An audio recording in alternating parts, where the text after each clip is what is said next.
Hey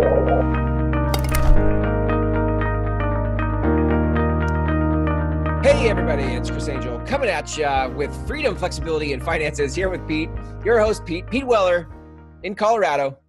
Yeah. Pete, how are we doing? I'm doing good, Chris. How are you? I'm good, man. I'm good. I feel like it's been forever since I've seen you. Right? You know, it's one of those things that a lot of time goes by between these episodes, yet it feels just like yesterday. I know, or maybe a couple minutes ago. Right. So in this episode, I want to start to dive into what we alluded to in the last episode, which is the agent gap. Like when I ran a real estate company for 5 years, and in that time we had a course where it was designed to help agents get to 36 transactions. And there's this thing, like there's this gap between like agents doing 36 or more or under 36. And I think a lot of people get stuck in under 36 transactions. So I kind of wanted you to share perspective on how do agents break out of 36? How do they break above? Why are they stuck under 36? Like, walk me through some of that. I think there's a few things that why agents get stuck. So I think sometimes we have to turn around and define what a stuck agent is. A stuck agent is somebody that has run out of money, that their spouse is starting to put pressure on them saying, is this real estate thing really going to work out for you? Yeah. They begin to explore the opportunity of looking at joining a team or, becoming a transaction coordinator or an assistant. That they still want to stay in real estate because that's where their dream is. Mm-hmm. Yet they're so frustrated because they don't know what to do. Yeah. And a lot of times I think that they've got so much information on the inside of their head, they don't know where to start. A lot of times we have to look at the simple thing. Mm-hmm. So, I always look at goals that we set over the course of 12 months. Mm-hmm. And then what's an income goal for that 12 months? What's your average commission or your average GCI? And if you're just starting out, I just need you to go get your first transaction so we have some numbers to work with. So stop trying to figure out how to get to 36 transactions in a year. Mm-hmm. Yet that's a goal somewhere there. Yeah. Sometimes we just have to go out and get that first deal so that we can define our numbers so we can write our business plan. Yep. And journal about it. That's good. There's a lot of training in our industry. A lot. So like when I branched out into small business and started talking to small business people, there's way less training. So people are a lot hungrier. And in real estate, people are almost overtrained to the point where you could be a new agent and have all these ideas and these goals and these things, but the behavior, you haven't found your sweet spot for how you like to produce a result. And I think people get stuck there. Right. And there's the veteran agents. So, if you're part of an office and you're going into the office and there's veteran agents, you want to be like these people. Mm-hmm. These people on the surface look like they're rocking it out. Mm-hmm. They've got things that are going on. They're always recognized at team meetings for having 2 new listings and 300 contracts and 4 closings in a month. Right. Yet when you start breaking down some of these numbers, so I was in the top 20% of the office in my first 12 months of business. I was invited to the elite of the elite for, what they called the Agent Leadership Council at the previous brokerage. Yeah. And that was exciting for me. And then as I was on that, I was part of the finance committee. You want to know how many people showed up to participate in the finance stuff? There was 2. And this thing went all year long. You know how many there was after 6 months? There's 1. Me. You. So what did we start realizing? What did we start understanding? That people were chasing this dream of real estate, yet they weren't focusing on the thing that was going to give them the leverage the most. They were wanting to perform like top teams and buy all of the things. And I was one of those agents, Chris. Yeah. My first year in real estate, I netted $24,000. My gross was much higher than that. We did 12 transactions, average commission of $10,000. You do the math on that. Yeah. That sucks. And you look at the top-down report, number 1 agent to the bottom agent. Yeah. I'm in the top 20%, and my life sucks. So what do I think about everybody below? My brain's going, good gosh, if I'm struggling this hard, can you imagine how it is if you're making less? Right. So we developed a system when we went through leading an office. We realized that the bigger gap was people didn't know how to set goals or manage their finances. So we started coaching people on their finances 3 years ago. Manage the net, spend less, work on top line dollar, and don't go hog wild. Right. Try to get that down close to zero as possible so that you can last longer in the business. That way, when you make that commission check, it goes farther in your personal finances. So part of this agent gap, so part of what we're talking about is agents that are producing under 36. I mean, 36 is an arbitrary number because of the course that I remember from when I was running a company, but there is a way that things are financially for people that are not closing enough transactions. And what we're saying right now is that if that's where you're at, and correct me if I'm wrong, Pete, but what we're saying is if that's where you're at, then you've got to do some things to keep you in the game, as in manage your money so you can stay in the game and then break through that transaction ceiling. Correct. And stop trying to do business like everybody else. Mm-hmm. You got to figure out how it works for you. Yeah. And what defines you? What defines your business? Who's your perfect client? Yeah. What's your vision? What's your mission? What's your values? What's your pledge to your clients? Mm-hmm. People do business with you because of you, not because of where you hang your license. Yeah. So you got to define that.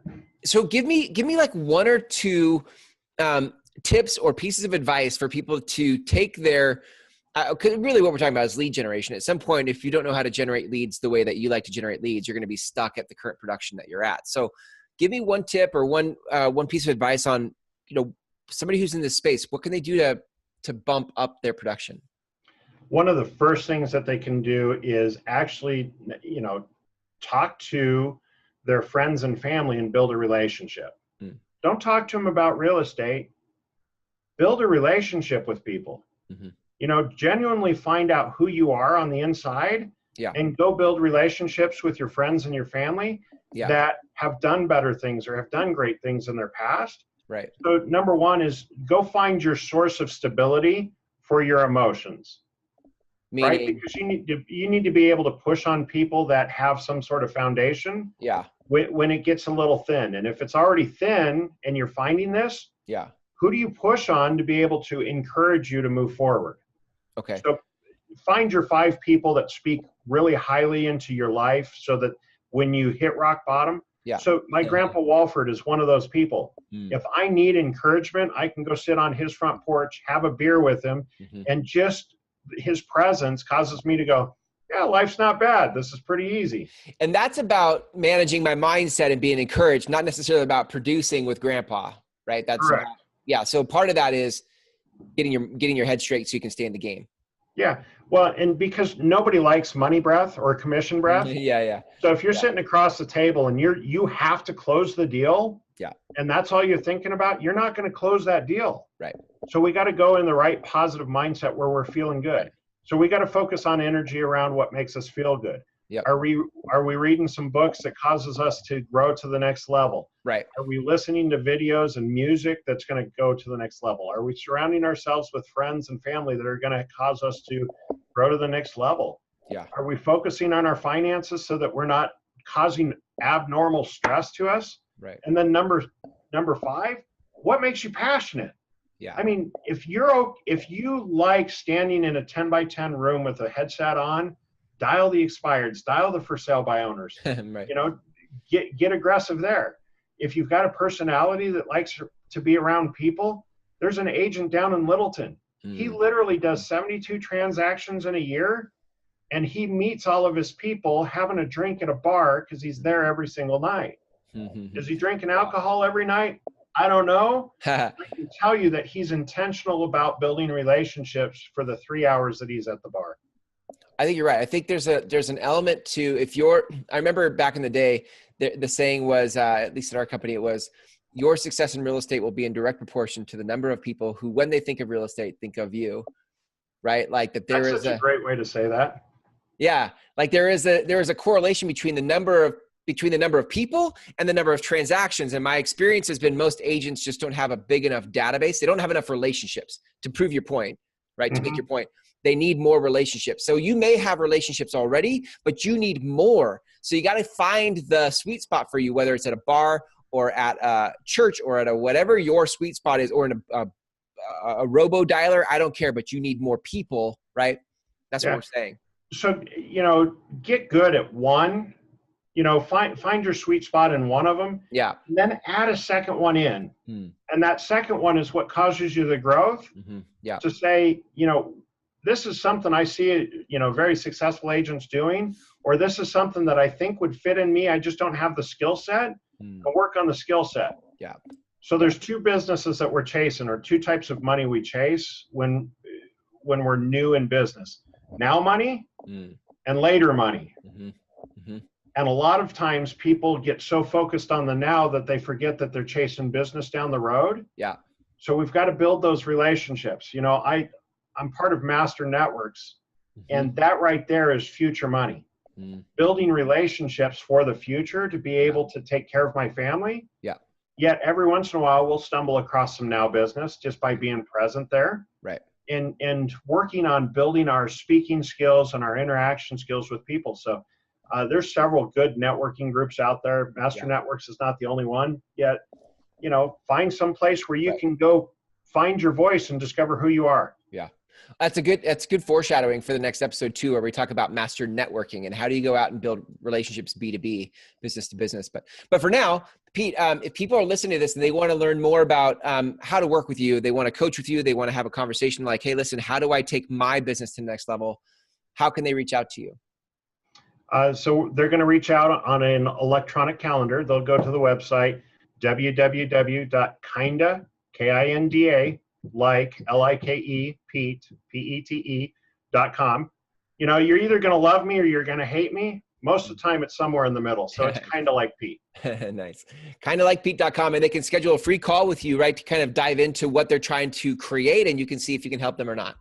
Absolutely. And if it's one of those things, if you and I don't connect, we'll find somebody that you will connect with. Awesome. Likewise, there's a good chance that you'll connect with me or one of the programs, and we'll get you through. Now, there's a lot of high-priced coaching options out there. I'm not one of them. I'm one of them that it's got to fit in your budget. It's got to make sense. Yeah. So we'll customize it around what you need or, awesome. What's going on in your business. Wow, that's amazing. That's really good. I don't know anybody that does that. That's amazing. Awesome. Well, Pete, another great episode.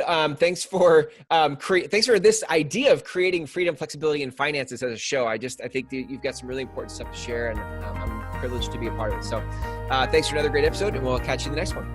Absolutely. Chris, thank you.